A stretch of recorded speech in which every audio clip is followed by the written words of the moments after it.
자, 이번 챕터는 진단. 환자가 왔어. 그러면 환자가 어디가 불편한지를 찾고 정확한 진단을 내리고 그 다음에 치료 계획을 세워야겠죠. 그러기 위해서는 환자의 말을 잘 듣고 우리가 명확한 판단과 진단을 내려야 돼요. 여러 가지 검사 기구를 이용해서. 자, 여러분 치과 치료의 성공률이 몇 프로면 높은 건가요? 한 90% 정도 될까요?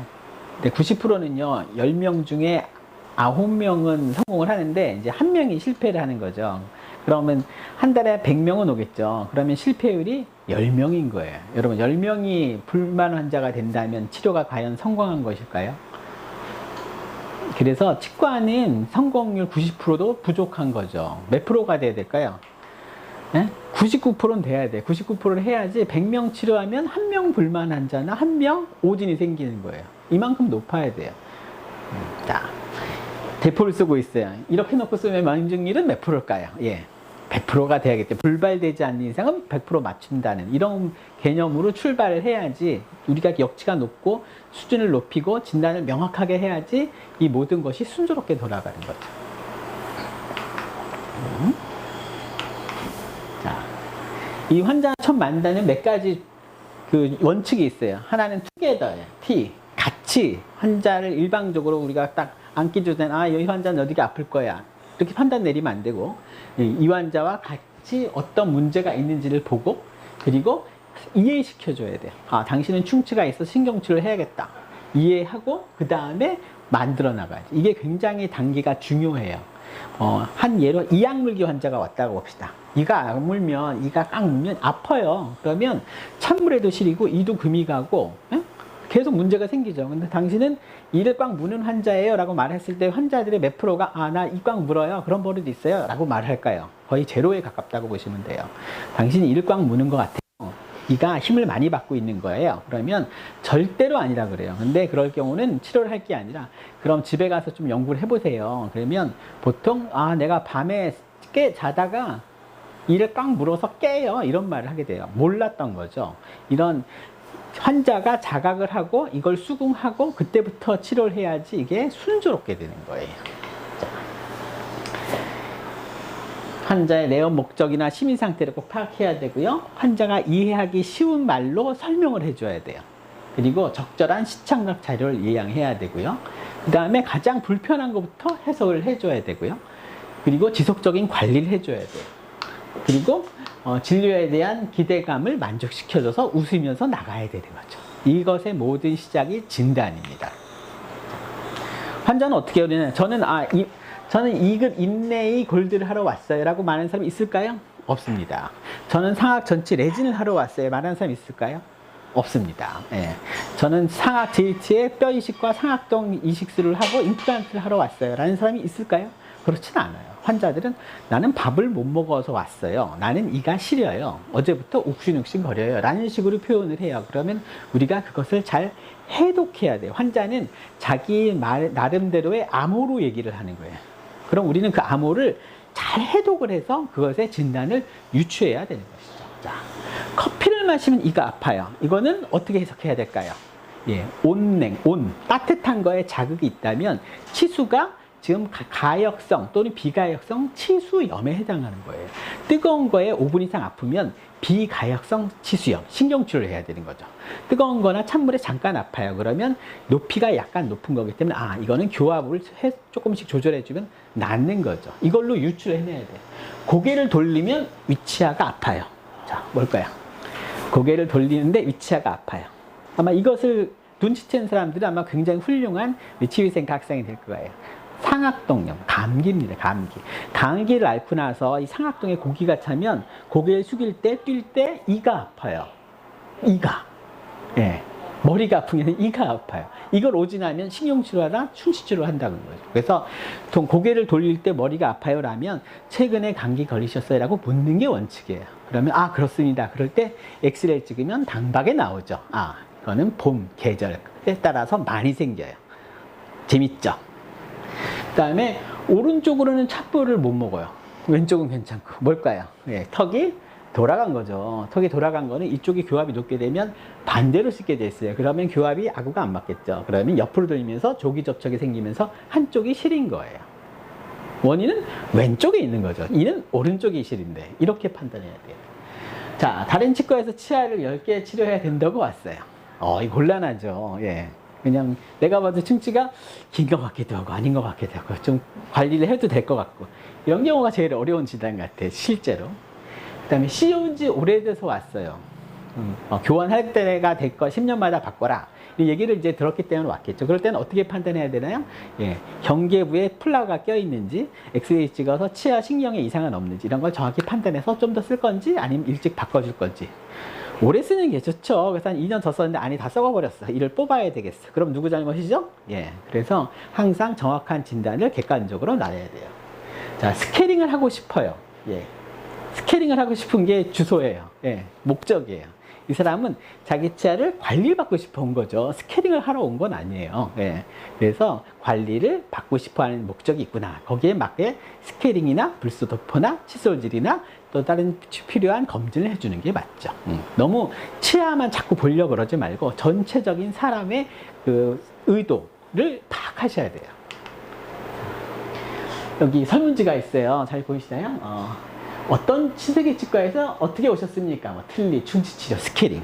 자, 귀하는 어떤 증상이 있나? 알러지, 고혈압, 당뇨, 비염 뭐 있어요? 해악질환. 그다음에 장기적으로 복용한 약이 있나요? 고혈압약, 감기약. 그 다음에 약 드시고 부작용이 있는지, 마취한 다음에 부작용이 있는지, 이를 뽑고 피가 멎은 적이 없는지, 이런 거를 다 파악해야 돼요. 자, 사랑니를 뽑으러 왔는데 너무 아파서 한 50대의 어르신이 왔다고 쳐요. 그래서 덜렁덜렁해서 그냥 뽑았어. 근데 피가 멎지 않아. 왜?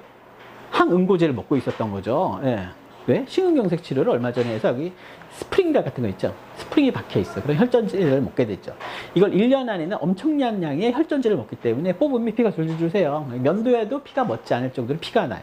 그런 환자를 별 물어보지도 않고 이렇게 뽑으면 사고가 생기겠죠. 미리 이렇게 검사를 해서 꼼꼼하게 적어야 돼요. 이게 우리 치과에서 쓰는 표준 모델인데 약 11가지 항목이 있어요. 그런데 왼쪽이 뭘까요? 예, 왼쪽은 UCLA, 미국의 UCLA 치과대학에 나오는 설문지예요. 무려 71개 항목을 물어보고 있어요. 71개. 제가 거기서 유학할 때 우리 선배님이 치료받고 싶어서 내가 모시고 가서 이 설명이 준 시간인데 1시간이 걸렸어요. 이 영문 제가 해석해서 설명하는데. 그쵸? 하나 1분씩 하면 71분 걸려요.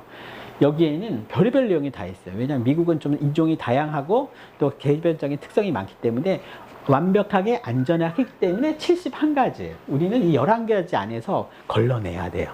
특이한 소유는. 다시 한번 돌아가서 봅시다.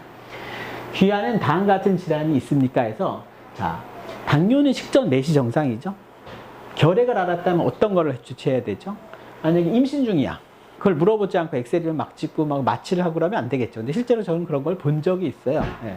그리고 갑상선 질환. 갑상선 질환은 갑상선 기능 항진일 경우는 마취에 에프린이 들어가면 빼기 전에 발작이 일어나요. 마취를 맞춰 놓고 빼기도 전에 발작이 바로 일어나요. 그러면 매우 곤란하겠죠. 그럼 갑상선 질환은 어떻게 판단하죠? 목젖이 크고 눈이 동그랗고 얼굴이 투어 있죠. 열이 좀 나고. 예, 그런 걸로 환자들한테 본인이 모르는 경우도 많이 있어요. 그러면 부모님이 혹시 갑상선 질환이 있지 않니 물어보면 대부분 그런 말이 있다 그러고 검사 받아봐야 돼요. 항상 이렇게 체크를 해야 돼요. 예. 치과는 이 마취가 들어가잖아요. 이 마취 성분이 아니라 에피네프린이 들어있기 때문에 심장을 굉장히 빨리 뛰게 하고 흥분하게 만든다고요.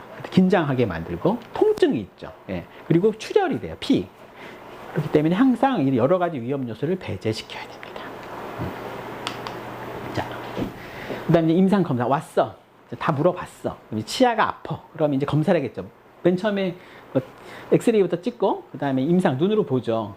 눈으로 보면 아나요? 만져봐야죠. 이게 수박이 잘 익었나 두드려 보잖아요. 그쵸? 예? 그 다음 우리는 치아를 만져보고 치주가 괜찮은지 검사하고, 그 다음에 뭐 찬물, 뜨거운 물, 얼음, 아이스틱 같은 걸로 이게 생활력이 있는지 검사를 해요. 이런 것들이 다 시진 보는 거, 타진 두드려 보는 거, 촉진, 치주 검사. 그럼 타진과 촉진은 어떻게 달라요? 타진, 촉진은 만지면 움직이는 거죠. 그리고 타진은 두드려서, 만약에 치아가 두드려서 아프면 뿌리 끝에 문제가 있는 거고, 그렇죠? 촉진해서 이렇게 욱신욱신하면 뭔가 외상교합이 있는 거예요. 네, 그런 걸 판단하셔야 돼요. 그 다음에 열검사, 치수검사, 와동형성검사가 있어요. 조금 이따 알아볼게요. 마취검사, 그 다음에 저작검사, 투조검사. 뭐 치 하나 가지고 검사 가지고 무궁무진하네요. 자, 봅시다. 그 다음에 먼저 치아 기본적으로 충치가 있다. 그럼 눈으로 보죠. 그러면 색깔이 뭐 까먹거나 갈색이거나 뭐 초록 충치도 있어요. 색깔이 일단 달라요. 구별이 되죠. 1차적인 걸로. 그 다음에 이제 치실이나 탐침 뭔지 알죠? 이렇게 빼촉하게 생긴 걸 긁어보죠. 북부에서 딱 걸리면 아, 충치구나. 자, 제가 치실 쓱 넘어갔어요. 치실은 충치를 구별할 수 있을까요? 실이잖아요. 실로 충치를 어떻게 구분해요? 근데 이랑 이 사이에는 이게 충치가 있으면 팍 걸리겠죠. 그래서 치실은 치아 우식의 진단 기구입니다. 예, 치아의 우식의 진단 기구가 맞아요. 치실로 인접면에 이렇게 거저 턱턱 걸리면 충치인 거예요. 그다음에 방사능 검사. 요즘은 이 엑스레이 필름을 쓰지 않죠. 다 없어졌어요. 근데 예전에 이게 필름 까가지고 이렇게 안에 납들어 있고 막 그랬어요. 요즘은 다 디지털 센서를 찍죠. 그래서 방사능 사진으로 투조 검사. 빗을 싸요. 빗을 가서 치아가 금이가 있으면 가다가 멎어요. 끝이 안 가. 끝까지 안 가요. 그래서 금이가 한쪽으로 빗을 세서 반이 투과가 안 되면 치아가 금이가 있거나 이렇게 진단을 내게 돼 있어요. 그다음에 레이저 형광 디지털 영상 섬유 막 있어요. 이거 뭐냐? 큐레이 같은 장비는 빗을 쏘면 충치나 세균에 의한 표피린에 있으면 반응, 붉은색으로 나오고요. 그 다음에 레이저 같은 거 같다면 반사돼서 와동이 있을 경우 역시 수치로 파악할 수가 있고요. 강한 빛을 쏘면 이게 투과가 되면서 점점 피해 그 빛의 투과도에 따라서 충치나 인접면 의식을 파악하게 돼 있어요. 이런 치아가 뭘까요? 펀칭을 했더니 치아가 쪼개져 있네요. 자, 1급 아동이에요. 1급 아동. 여기 엑스레이 찍었어요. 여러분 눈에 보이세요?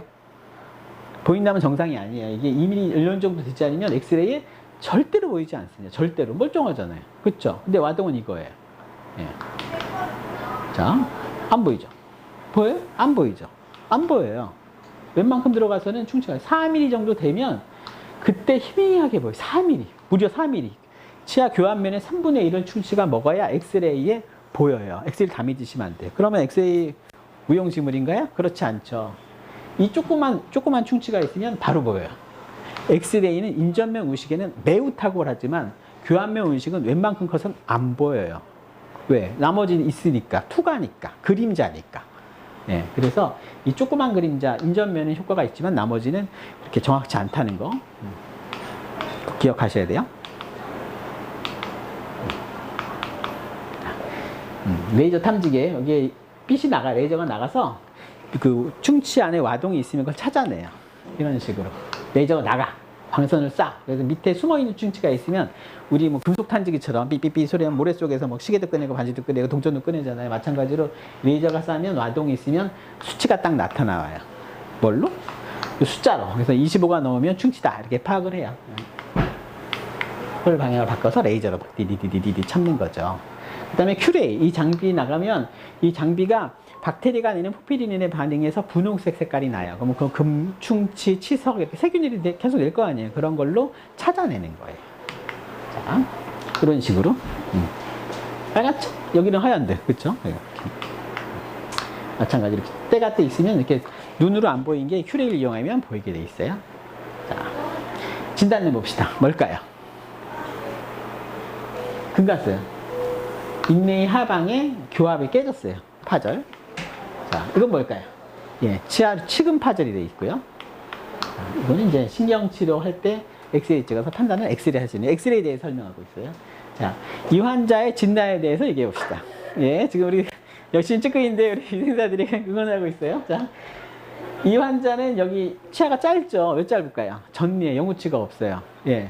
왔는데 나이가 뭐 중학교네 이었으니 쑥 빼버리면 어떻게 되죠? 이가 없죠. 예, 엑스레이 찍어서 영구치가 있는지 꼭 확인하셔야 돼요. 이건 유전이고 상당수가 이 유치를 오랜 기간 갖고 있어요. 뭐 40, 50대 때까지 유치를 갖고 있는 사람들이 있어요. 이런 사람들은 좀 지간이 되면 한 중고등학생 되면 이가 시리다고 와요. 왜냐하면 뿌리가 짧기 때문에 꽉꽉 씹으면 힘이 없어요. 그래서 이가 시려요. 움직여서 오는 않잖아요. 시려고 오는 경우가 많이 있어요. 상담 자료. 요즘 이제 휴대폰으로도 입안을 찍을 수 있어요. 이렇게 카메라 막 비싼 거 찍어서 할 수 있지만 휴대폰으로도 요새 화소가 너무 좋기 때문에 찍어서 환자한테 바로 보여주고 공유할 수 있어요. 그다음에 이제 장비 엑스레이 같은 것도 요즘 찍으면 바로 모니터에 이따만하게 나오죠. 옛날에 엑스레이가 요만했다면 지금은 이따매요. 그래서 환자랑 소통 그려가면서 할 수 있고요. 그다음에 치료 계획을 써있죠. 이거 충치가 10개가 있어. 그럼 이거는 레진을 하고, 이건 GI를 하고, 이거는 좀 더 지켜보자. 이런 식으로 환자랑 소통을 하면서 이제 해야죠. 자. 그 다음에 이제 보존 수복은 이제 뭐 할 거냐? 아시죠? 치아 우식증, 마모증, 파절, 기억나죠? 범단위 형성증? 이런 거에서 이제 치료를 하면 돼요. 치료 계획은 이제 여러 가지를 고려를 해야 돼. 고려하세요. 고려. 자, 수복제로가 얼만큼 물리적 성질을 갖고 있느냐. 단단한가. 예. 근데 단단하면 최고인가요? 금이 다 지금 금은 색깔이 금색 나잖아요. 암리할 수 없잖아요. 그렇죠? 옛날엔 암리했었지만. 그러면 뭐가 제일 이 색깔 나고 좋죠? 글래사이너머가 좋죠. 보험도 되고 싸고. 근데 이를 갈거나 그러면 따라요. 쉽게 따라요. 애들이나 여성들한테는 좋지만 강한 교합력을 가진 남성들한테는 채 얼마 버티지를 못해요. 그럼 레진이 좋은가? 레진은 단단한데 치아를 수축시키기 때문에 약간 세게 씹으면 이게 수축의 그 휘는 성질 때문에 탄성 개수 때문에 시릴 수가 있어요. 그리고 치주 상태를 봐야 돼요. 치주가 잇몸이 그냥 별로 좋지 않은데 아말감으로 막 때웠어. 아말감이 치석 역할을 하기 때문에 도리어 치석을 잔뜩 붙어요. 그럼 안 되겠죠. 네. 그럴 때는 잇몸이 안 좋을 경우는 최대한 때가 안 붙는 금속을. 금속은 그 이온이 있기 때문에 전하라 그러죠. 전하. 양이온, 음이온 전하가 있기 때문에 때가 도리어 잘 붙어요. 그래서 음이온 없는 세라믹 정도로 또 가야 되는 그런 문제가 또 있어요. 그다음에 경제적 형편. 예. 치료비가 비싸죠. 여러분 금인레이 하나 얼마일 것 같아요? 크라운 얼마일 것? 잘 모르시죠? 비싸요. 예. 보통 한 4, 50만 원 합니다. 보험을 하면 한 8, 9천 원 하는데 이거를 잘 환자가 결정할 수 있게 해줘야 돼요. 예? 그다음에 대합치. 밑에는 막 너무 잘 해놨었는데 윗니가 탁 쳐져 있거나 위에가 좀 회전돼 있어. 그러면 아무리 예쁜 모양으로 말고 싶어도 안 되겠죠. 위에를 어느 정도 조절하거나 교정을 하거나 이동을 시켜줘야 하기 때문에 반드시 대합치 상태를 꼭 챙겨보셔야 돼요. 다 좋아. 막 다 하고 싶어. 근데 환자는 항응고제 먹고 있고 심근경색으로 인해서 인공 심장기도 하나 딱 달고 있고 다리도 못 걷고 집도 너무너무 먼데 살고 있고 그러면 곤란하겠죠. 그러는 건 단일 안에 빨리 끝낼 수 있는 쉬운 치료를 골라서 권해줘야겠죠. 이런 게 치료 계획의 기본적으로 우리가 생각해야 될 사항들이에요. 뭘로 때울까요? 레진, 글래사이너머, 아말감, 세라믹, 포세린, 네, 지리콘이야? 다 가능해요. 바로 여러분들이 우리가 결정하는 거예요. 우리가 뭘로 할 거냐, 치수는 얼만큼 클 거냐. 애가 만약에 40대와 20대라면 치료 계획이 바뀌어요. 20대면 이 치수가 크기 때문에 와동을 파는 순간 시려져요. 그렇죠? 하지만 이분이 80대다. 그러면 신경치료 안 하고도 수복할 수 있어요. 왜냐하면 신경이 조그맣기 때문에 웬만큼 깎아도 신경에 이상이 없어요. 이런 걸 결정해야 돼요. 우리가 레진으로 앞니 사이를 붙이는 거고, 제가 이제 어금니를 뭘로 할지 결정하면 되는 거고. 이런 수복제는 이제 아말감 같이 이렇게 말랑말랑해 성형할 수 있는 재료들이 있고요. 인레이처럼 만들어서 기공소나 이렇게 만들어서 끼우는 이게 두 가지로 크게 봐야 될 수 있고요. 이런 성형 재료, 그다음에 인레이 이렇게 나눠져 있어요. 예전에는 금박지가 있어요. 금박지 불에 휙 달궈가지고 와동에다가 망치로 깡깡깡깡 해서 이렇게 금을 뭉쳐가지고 금 종이를 뭉쳐서 금 인레이를 했었어요. 실제로 뜨거운 불에. 요즘은 아무렇지 않아요. 왜냐면 그런 망치질 이렇게 꽁꽁꽁 떼야 되니까. 예. 그리고 일본에서는 아말감을 할까요, 안 할까요? 예, 안 합니다. 일본은 수은에 들어가 있으면 경악해요. 기겁을 하기 때문에 일본에서 만든 그 수복물들은 다 메탈로 인레이를 만들어서 끼워져 있어요. 그래서 메탈 인레이를 보면 이분이 일본에 사셨거나 일본에서 치료받았구나 이걸 알 수가 있죠. 자, 이렇게 파여 있어요. 뭘로 떼울까요? 저는 글래사이넘을 선호하는데 색깔은 레진이 훨씬 예뻐요. 근데 레진이 좀 딱딱해요. 그래서 씹을 때 약간 초기에 시린 증상이 있어요. 어떻게 하냐고 제 위에다 해봤거든요. 그래서 저는 글래사이넘을 좀 선호해요. 글래사이넘은 탄성이 약간 부드러워요. 그래서 좀 이상하면 이게 자동으로 떨어져 버려요. 그래서 도리어 시린 증상은 없어요. 이도 조금밖에 안 갖고. 근데 이건 학교마다 달라요. 연세대랑 단국대랑 서울대랑 선호하는 재료가 교수님마다 달라요. 다 이 색깔 나이긴 하지만 종류가 굉장히 많답니다. 자, 치수의 크기, 아까 말했죠. 청소년들은 영구지가 크기 때문에 웬만하면 영구치의 치수를 건드리지 않게끔 조심스럽게 해야 되고 자극이 안 가는 재료를 써줘야 돼요. 그래서 청소년들은 인레이보다는 레진 이런 걸 좀 많이 권해주죠. 그다음에 아까 말했듯이 치주 조직이 안 좋으면 세길이 붙으면 안 되니까 광이 잘 날 수 있는 재료를 해줘야 돼요. 우식 이완율. 자, 이런 장애인, 노인, 뭐 요양원에 계신 분이 왔어. 이 잘 못 닦아. 왜냐면 남이 닦아줘. 근데 최근에 때가 많이 묻어 있어. 그럼 무슨 재료를 선택해야 되나요? 항우식 효과가 있는 글래스아이너물을 1차적으로 선택을 해야 되는데 건조 조건이 있어요. 레진은 면이 반짝반짝하지만 글래스하면 약간 거칠어요. 표면에 광이 달라요. 그래서 만약 이런 분들이 왔다면 GI를 하되 광을 매우 잘 해줘야 되겠죠. 알겠죠? 글래스아이너를 이런 우식이 많이 생길 수 있는 호발 부위에 있는 연령층이나 그런 분들한테는 저는 많이 권합니다. 그 다음에 여러분 급여, 비급여 뭔지 아세요? 보험이 커버가 되는 거, 보험으로 되는 건 급여고요.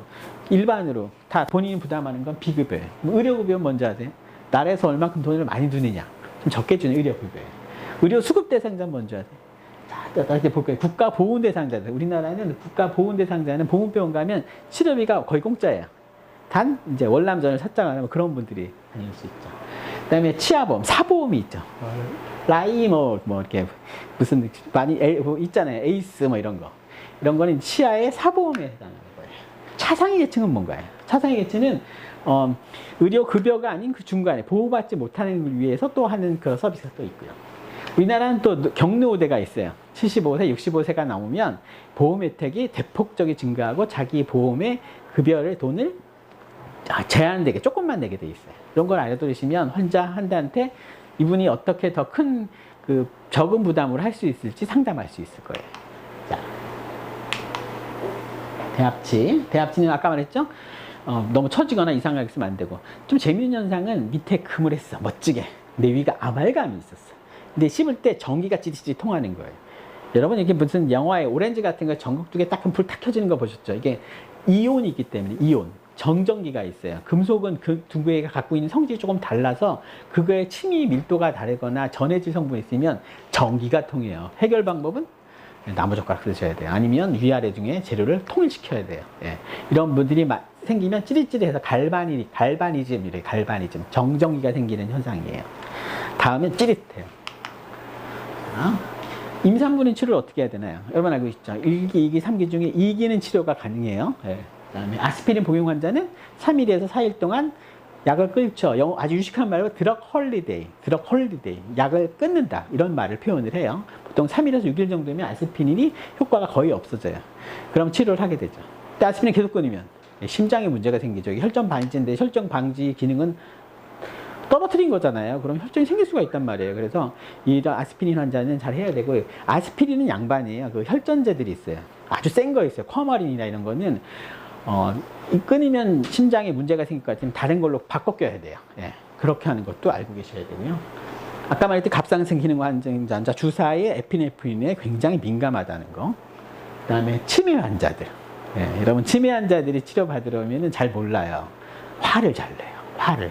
네, 화 잘 내면 치매 환자라고 보시면 되는데 자기가 한 발 다 까먹어요. 그래서 항상 잘 소통해서 좀 이상하다 그러면 메모를 남기거나 보호자를 호출해야 됩니다. 하반신 마비 환자를 예전에 많이 본 적이 있었는데 올 때마다 막 다 여러 명 와야 돼요. 그래서 체열을 옮겨야 되고 이런 분들은 좀 한꺼번에 좀 많이 해줘야 돼요. 앉았는데 엑스레이 찍으러 또 가.